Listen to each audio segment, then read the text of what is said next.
Many years later, we are now seeing 90% cars on the road are electric vehicles. Wait, that was just a dream. Actually, we are not that far away from achieving that dream. This year, the government is keen to push forward the EV initiative, first by introducing tax and road tax exemptions for CKD and CBU EV. In 2022, we are seeing more companies are joining the motion. Hello guys, welcome to the Cool Car Guys. We have seen Korean, European car brands bringing in their newest EV lineup. Well, something is strange. It is too quiet for the Japanese brand. I must say, Malaysian who are brand buyers tends to have a little more favoritism towards the Japanese brands. Will they be able to accept non-Japanese brand to be their first EV? This video, let's find out why Japanese brands are actually behind the EV game. The automotive industry in Japan is one of the most prominent and largest industries in the world.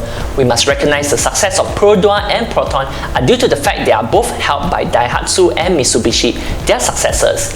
With that, we need to understand why Japanese brands are playing the safe game. They have spearheaded the hybrid market worldwide with the introduction of Prius, Insights, and also a hybrid variants for their already hot-selling models. With that, the foreseeable next move should be the EV.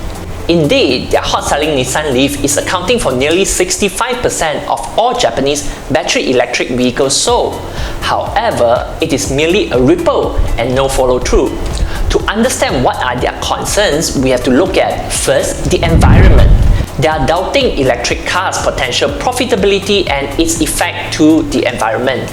With that being said, the lithium-ion cells that power most electric vehicles rely heavily on raw materials like cobalt, lithium, and rare earth elements. Extracting these materials could pose more pollution, in which more factories needed to be set up.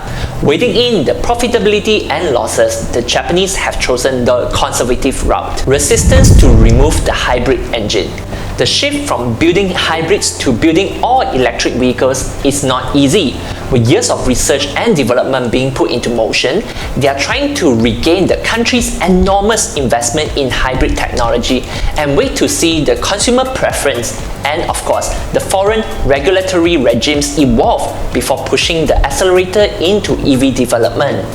Third, the job loss. The shift of EV could cause job losses to the current automotive industry. Fuel power vehicles need at least 30,000 components and EVs require about half as much.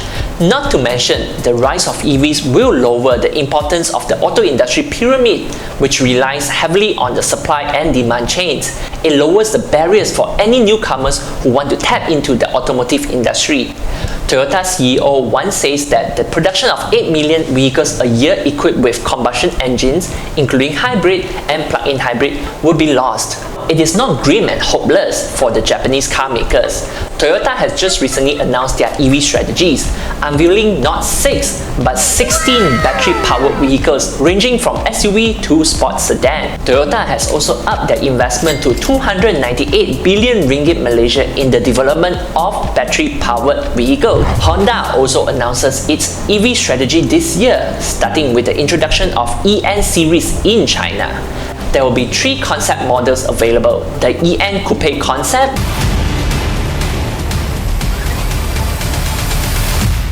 the EN SUV concept,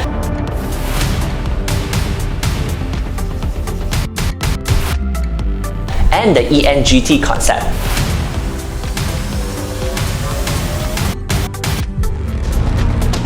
Which is under development with the goal to start sales within the next 5 years. Honda will also accelerate the collaboration with its strategic partner CATL, one of the biggest battery manufacturers in China, to further strengthen its battery supply system. As for Nissan, prior to its success in the Leaf lineup, they strive to upkeep their EV motion to produce 23 new electrified models by 2030. 15 of which will be fully electric. To underline its commitment to an electric future, Nissan revealed a handful of EV concept cars. All these vehicles look straight out from the Tron movies.